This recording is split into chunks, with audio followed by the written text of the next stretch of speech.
afternoon. So following on from those two great presentations, what I'm going to talk about is aspects of memory to do with Alzheimer's.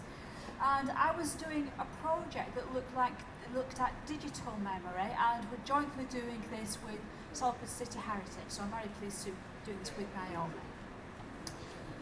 My project was about something called the tales of things, all the objects that we use all the time. What about the memories, and how do we actually gather all those memories together? We're looking at the creation of individual and community memories and how those memories can stimulate memories from the past, memories of families, memories that we want to keep close to us. The project was called Tales of Things, and Tales of Things is a digital project looking at digital technology aimed to revolutionise the social and the business processes using technologies that's available to us through the latest aspects of digital economy. We were based in something called the Internet of Things, where all things inevitably are going to become connected to the internet and therefore connected to each other. And we were thinking about how we could actually use that to actually help people with memory loss, help people who have Alzheimer's, help them to improve their memory. It was always about connections, the project, about global connections. That's out in Chile, in the Atacama Desert. And we thought, well, we've got all those connections, but how can we really make that smaller and more intimate for every single person who suffers? And we thought about, we need to increase these connections, and how can we do that? So we built a database called talesofthings.com, where people can take a photograph of any object and add the memory to the object. Anybody else can come along and also add another memory. Family members can add memory, so that eventually you have the object available via the internet with lots and lots of different memories. These memories were then available for scanning via a QR code. So anybody who has a QR code could actually scan the item and get the memories downloaded. We also worked as part of this with OXFAM.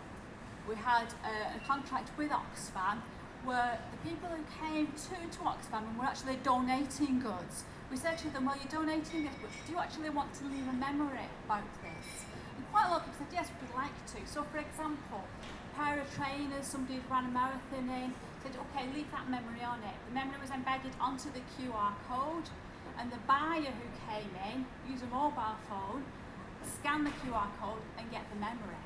So you were adding value to the actual object. We ran that in 10 shops across Manchester for about 8 weeks.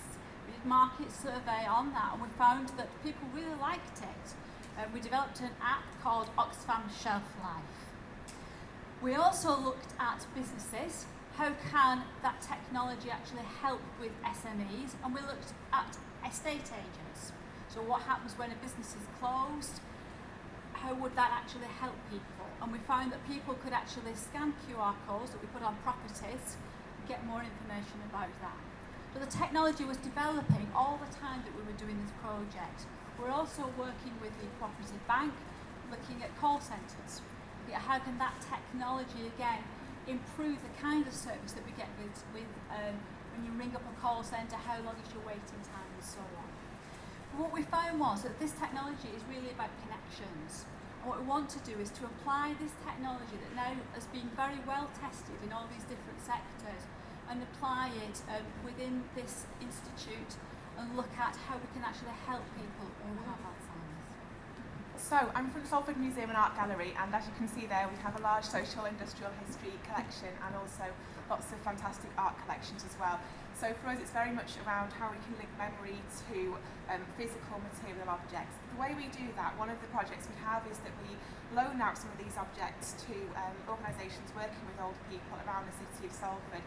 That includes things like you can see there, letting people get hands-on with those collections through handling boxes, through exhibitions for their communal spaces, through photographs of the city of Salford as well. And the kind of groups that we work with range from charities such as Alzheimer's Society and Age UK, to community groups operating on grassroots level, through to sheltered housing schemes, day centres, respite units, and also residential care and nursing care as well. So kind of going right through a different spectrum of needs there. What does that mean though? Really, for us it's about valuing the voice of the older people that we work with and responding to their memories that are inspired by access to the collections. So that's using techniques, things like doing reminiscence activity in response to objects and photographs, but also looking at creative activity, things like oral history as well. And you can see here from the photograph the real importance of that access to touch and the sensory interaction and communication with the objects themselves. So the sensory smells and sounds and touches, and also the fact people can use that to choose what they want to talk about, they can choose how to respond to it, and it might be they can show off some skills they've got as well. We hope that, well, memories matter because these kind of interactions mean that people can have hopefully enjoyable, stimulating, sociable experiences, but also it goes deeper than that to confirm people's identities and to really kind of look at the value of their experience and their skill and things that they can do and have done in the past. I love this photograph here, it's from one of our collections in the museum. Specifically to dementia, obviously the changes that happen in the brain can affect people in very different ways, and obviously every single person is unique, as is their experience.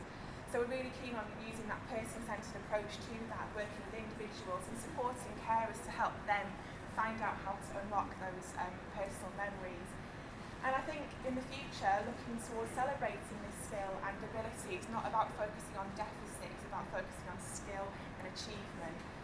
Giving people access to creative activity all the time and experiencing new things together for the care staff and the carers to help improve their care provision. Thank you very much.